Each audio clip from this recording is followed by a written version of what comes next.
कहते हैं कि दुनिया में मन सबसे ज्यादा शक्तिशाली चीज होती है। अगर किसी चीज को तुम पूरे मन से चाह लो तो तुम उसे हासिल कर सकते हो। यह मैं नहीं कहता, ये सभी महापुरुषों का कहना है। लेकिन अगर यह सत्य है, ये सच है, तो जो हम अपने मन से चाहते हैं वो हमें हासिल क्यों नहीं होता है? भाई, कोई भी इंसान अपने मन में दुख तो नहीं चाहेगा, लेकिन वो रहता तो दुखी है। हर इंसान अपने मन से तो कामयाब होना चाहता है, खूब पैसा कमाना चाहता है, लेकिन फिर भी वो कामयाब नहीं होता। भले ऐसा दुनिया में कौन इंसान होगा जो अपने मन में ये चाहेगा कि मैं नाकामयाब रहूं या मैं पैसा न कमाऊं? सोचने की बात है। तो इसमें दो चीज निकल के सामने आती हैं, या तो वो महापुरुष गलत है जिन्होंने यह बात बोली कि मन से हासिल हो जाती है, या फिर हम गलत हैं। आज की कहानी जो मैं आपको सुनने वाला हूं उसमें आपको ऐसा मंत्र मिलेगा, उसे समझने के बाद आपको एक ऐसा मंत्र पता चलेगा जिससे आप ये समझ पाएंगे कि अपने मन से कोई भी चीज कैसे करवाई जाती है, मन में किसी भी बात का बी कैसे बोया जाता है। यह इस कहानी से आपको अच्छी तरह से समझ में जाएगा और इससे आप ये भी समझ पाएंगे कि आकर्षण का नियम लॉ अट्रैक्शन कैसे कम करता है। कहानी छोटी सी है लेकिन बहुत ही गहरी है। इससे पहले कि आप इस कहानी में खो जाएं, इस चैनल को सब्सक्राइब जरूर कर लें। तो चलिए कहानी शुरू करते हैं। एक बार की बात है, एक आदमी के जीवन में सिर्फ दुखी दुख था। वह जो भी काम करता उस बेचारे का काम ही नहीं होता। घर में आता तो घर में क्लेश बना रहता, किसी से कोई मदद मांगता तो कोई उसकी मदद नहीं करता। ऐसा लगता था कि चारों ओर से दुखों का पहाड़ उसी पर टूट पड़ा है। उसे समझ नहीं आ रहा था कि मैं दुखों को दूर कैसे करूं। वो दिन रात यही सोचता रहता कि अपने दुखों से छुटकारा कैसे पाना है। इसी कारण से और रात में सो भी नहीं पाता था। उसकी आंखों के नीचे बड़े बड़े काले घेरे बन गए थे, जिस बात का प्रतीत कि वो आदमी कितना दुखी है और कितना चिंतित है। कभी कभी तो उसके मन में आत्महत्या करने की भी ख्याल आते थे, लेकिन अपने परिवार की चिंता करके वो ये कदम नहीं उठा पाता था।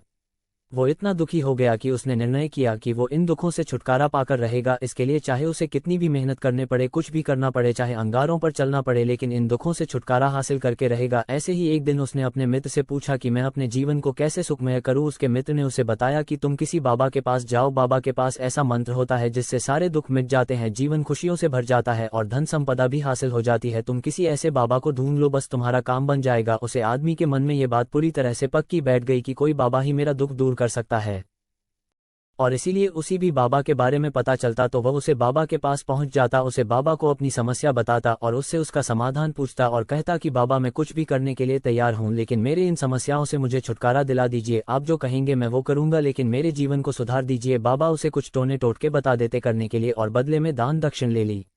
ये टोना टोटका करने के बाद तुम्हारे घर में सुख शांति बनी रहेगी, बस इस टोटके को पूरी विधि के साथ करना। वो आदमी घर लौटकर पूरी विधि के साथ टोने टोटके करने लगा, लेकिन बहुत टोने टोटके करने के बाद भी उसके जीवन में कुछ बदलाव नहीं आया। इसके विपरीत उसका जीवन और ज्यादा दुखी हो गया। जो भी बाबा उसे टोना टोटका देता था वह बदले में उसे दान दक्षिणा लेता था, जिससे उसका धन भी धीरे धीरे खत्म हो रहा था। इससे उसके जीवन में दुख और ज्यादा बढ़ गए। तब उसे लगा कि बाबा के पास जाने से तो मेरे जीवन में दुख कम होने की बजाय बढ़ते ही जा रहे हैं, तो मुझे क्या करना चाहिए? बाबा के पास जाऊं या ना जाऊं? फिर एक दिन एक आदमी ने उसे बताया कि तुम अपने घर में किसी पंडित को बुलाकर हवन करवा लो। हवन होगा, घर शुद्ध हो जाएगा, कोई भी बुरी ऊर्जा होगी घर में तो वो घर से बाहर चली जाएगी। किसी पंडित को बुलाकर पूरे विधि विधानों से मंत्र उच्चारण करो और हवन करो, जिससे घर में सुख शांति आए। उसे आदमी के मन में ये बात बैठ गई और उसने एक पंडित को अपने घर पर बुलाकर हवन करवा दिया। हवन अच्छी तरह से संपन्न हुआ, बदले में पंडित ने भी अच्छी दान दक्षिणा ली और उसके बाद वहां से विदा हो गया। लेकिन कुछ दिनों के बाद उसे आदमी को महसूस हुआ कि उसके जीवन में अब कोई बदलाव नहीं आया है। अब वो आदमी पूरी तरह से दुखी हो गया और ज्यादा परेशान हो गया। अब तो उसे लगने लगा था कि मेरे जीवन में से दुख कभी खत्म ही नहीं होंगे, और यही सोच सोचकर उसे आदमी का बुरा हाल हो गया था। फिर एक दिन उसे अपने मित्र से ऐसे बाबा के बारे में पता चला जो समाधान बताने के लिए कोई दान दक्षिणा नहीं लेता था। उसे आदमी को लगा कि ये बाबा दूसरे बाबों की तरह नहीं हो सकता, क्योंकि ये दान दक्षिणा तो लेता ही नहीं, और अगर दान दक्षिणा नहीं लेता तो ये सच में कोई सीधा बाबा होगा। और यही सोचकर उसे बाबा के पास पहुंच जाता है। जब वो आदमी वहां पर पहुंचता है तो वो बाबा ध्यान में बैठे हुए ये देखकर वो आदमी वहीं पर चुपचाप बैठकर ध्यान से बाहर आने का उनका इंतजार करने लगा। थोड़ी देर बाद बाबा ने आंखें खोली तो सामने एक दुखी और परेशान युवक को बैठे देखा। वो उसकी आंखों के नीचे आने वाले घेरे देखते ही समझ गया कि आदमी अपने जीवन से कितना परेशान है। उसे संबोधित करते हुए बाबा ने पूछा कि बच्चा क्या चाहते हो, बाबा के पास क्या लेने आए हो? उसे आदमी ने कहा कि बाबा मैं अपने जीवन से बहुत परेशान हूँ, मैंने इन दुखों को दूर करने के लिए बहुत सारे रास्ते अपने हर वो तरकीब करके देखी जो किसी बाबा ने मुझे बताई, हर वह कम किया जो किसी भी इंसान ने मुझसे करने को कहा, लेकिन मेरे जीवन में दुखों में कोई कमी नहीं आई बाबा। इसके विपरीत मेरे जीवन में दुखों में बढ़ोतरी हो गई। मुझे समझ नहीं आ रहा है कि मैं क्या करूँ। कभी कभी तो मैं आत्महत्या करने की सोचता हूँ, लेकिन अपने परिवार की सोचकर मैं ये कदम नहीं उठा पाता। मैंने आपके बारे में बहुत सुना है बाबा, और मैं बहुत उम्मीद उम्मीद के साथ आपके पास आया हूँ। कृपया करके मुझे कोई ऐसा मार्ग बताएं जिससे मुझे अपने दुख छुटकारा मिल जाए। मैं अपने दुखों से छुटकारा पाने के लिए कुछ भी करने को तैयार हूँ। आप मुझे कोई भी रास्ता बताएं, चाहे वो रास्ता कितना भी कठिन क्यों ना हो, मैं उसको पार करके रहूंगा। बाबा ने महसूस किया कि आदमी तो सच में बहुत परेशान है। बाबा ने उसकी बात सुनकर कहा कि बच्चा, दुखों को दूर करने के लिए मंत्र ऐसे ही नहीं मिलते, मंत्र पाने के लिए कुछ करना पड़ता है। तुम कुछ कर सकते हो। ये सुनकर पहले तो उसे आदमी ने सोचा कि यह बाबा भी मुझसे दान मांगेंगे, लेकिन और कोई रास्ता ना पाकर उस आदमी ने कहा कि बाबा, आपको जितनी भी दान चाहिए मैं देने के लिए तैयार हूँ, लेकिन आपका मंत्र सच्चा होना चाहिए, वह पूरा होना चाहिए, उसका फल मुझे मिलना चाहिए। उसके बाद मैं आपको जो भी दान दक्षिणा चाहते हो वो दे दूंगा। बाबा ने कहा कि दान दक्षिणा बहुत छोटी सी चीज है, मुझे वह नहीं चाहिए। इस पर वो आदमी सोच विचार करके बोला, तो बाबा, मैं अंगारों पर भी चलने के लिए तैयार हूँ, आप मुझे बस आज्ञा दीजिए। बाबा ने कहा कि अंगारों पर चलने वाली छोटी चीज मैं तुमसे नहीं करने वाला, मैं जो तुमसे करने वाला हूँ वो बहुत कठिन मंत्र है,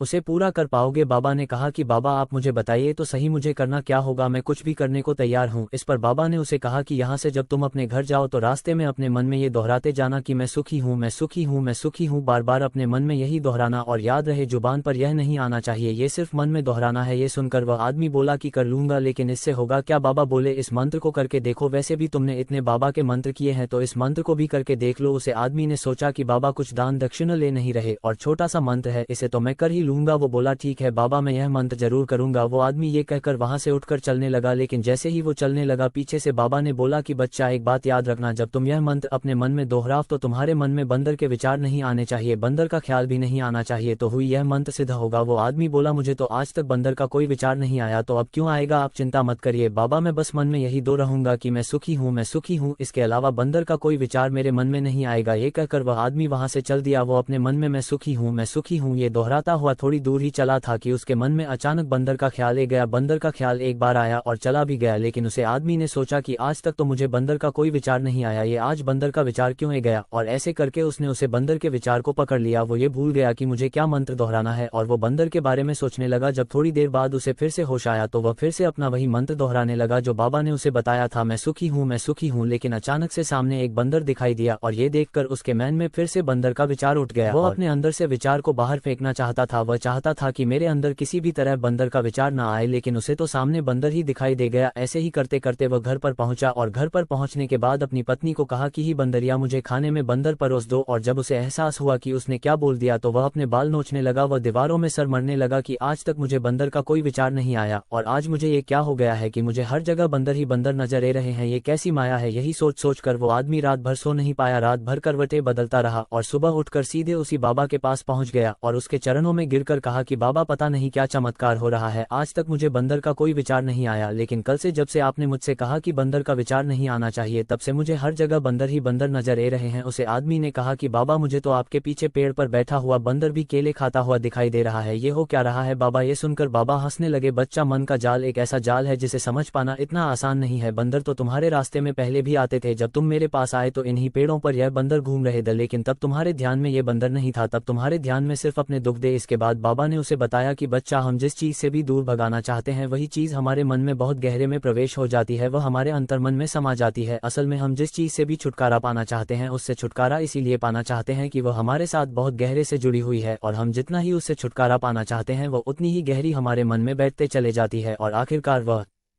हमारे अंतर्मन में छा जाती है। ऊपर से तो हम चाहते हैं सुखी होना कि मैं सुखी हूँ, हमारे होंठ भी बोलते रहते हैं, लेकिन हमारे मन में दुख समय होते हैं, हमारे विचारों में, हमारे मन में हमें दुख ही दुख दिखाई देते हैं। इसीलिए अपनी जुबान से बार बार यह बोलने से कि मैं सुखी हूँ, हम सुखी नहीं होंगे जब तक ये मंत्र हमारे अंतर्मन में प्रवेश नहीं होगा। इस पर उसे आदमी ने पूछा कि बाबा, लेकिन यह मंत्र हमारे अंतर्मन में प्रविष्ट कैसे होगा? यह सुनकर बाबा ने कहा कि बच्चा, अपने दुखों से लड़ना बंद कर। जब तक तुम अपने दुखों को दूर करने के सोचते रहोगे तब तक वह दुख तुमसे चिपके रहेंगे, तब तक वो दुख तुम्हारे अंतर्मन पर अपना राज जमाए बैठे रहेंगे। और जिस दिन तुम दुखों के बारे में सोचना ही छोड़ दोगे, उन दुखों से छुटकारा ही नहीं पाना चाहोगे, उसी दिन से तुम्हारी जिंदगी से दुख गायब हो जाएंगे। क्योंकि किसी भी चीज से छुटकारा पाने के लिए मैं उसे चीज के बारे में सोचना पड़ता है, और हम जितना ही उसे चीज के बारे में सोचते हैं वह उतनी ही गहरी हमारे मन में प्रविष्ट होती चली जाती है। हम अधिकतर समय दुखों के बारे में ही सोचते हैं, हम यही सोचते हैं कि हमारे जीवन में दुख है और हमें इससे छुटकारा पाना है। इसी वजह से बार बार सोचने से वो दुख हमारे अंतर्मन में प्रविष्ट हो जाते हैं और हमें एहसास भी नहीं होता। इसीलिए अगर तुम दुखों से छुटकारा पाना चाहते हो तो दुखों से छुटकारा पाने के बारे में सोचना छोड़ दो, तुम्हें दुखों से छुटकारा मिल जाएगा। अक्सर आदमी धूम्रपान छोड़ना चाहता है, शराब छोड़ना चाहता है, सुबह अपने आप से वादा करता है कि मैं कोई भी गलत काम नहीं करूंगा, लेकिन शाम को जब लौटता है तो नशे में चूर होकर लौटता है। ऐसा क्यों होता है कि जो हम सोच रहे हैं वह पूरा कर ही नहीं कर रहे हैं। असल में हम उसे चीज को बहुत ज्यादा तवज्जो दे रहे हैं, उसे चीज को बहुत ज्यादा नियत दे रहे हैं। जब भी हम उसे चीज को छोड़ने के बारे में सोचते हैं तो हम उसकी इम्पोर्टेंस यानी कि विशेषता और ज्यादा बढ़ा देते हैं। हमारा मैन उसे चीज के बारे में जितना ज्यादा सोचेगा, शराब या धूम्रपान छोड़ने के बारे में जितना ज्यादा सोचेगा, हमारा मन उतना ही उसे चीज के पीछे ज्यादा भागेगा। हमें उसे चीज से लड़ना नहीं है बल्कि बिना सोचे गुजर जाना है। और अगर इस मंत्र को हम समझ लेते हैं तो हम अपने जीवन में जो भी पाना चाहते हैं वो पा सकते हैं। फिर सफलता पाने में कोई समस्या नहीं आती, कोई दिक्कत नहीं आती। तो दोस्तों, कैसी लगी आपको यह कहानी कमेंट सेक्शन में ज़रूर बताएं, और अच्छी लगी तो इस चैनल को सब्सक्राइब करना ना भूले। तो मिलते हैं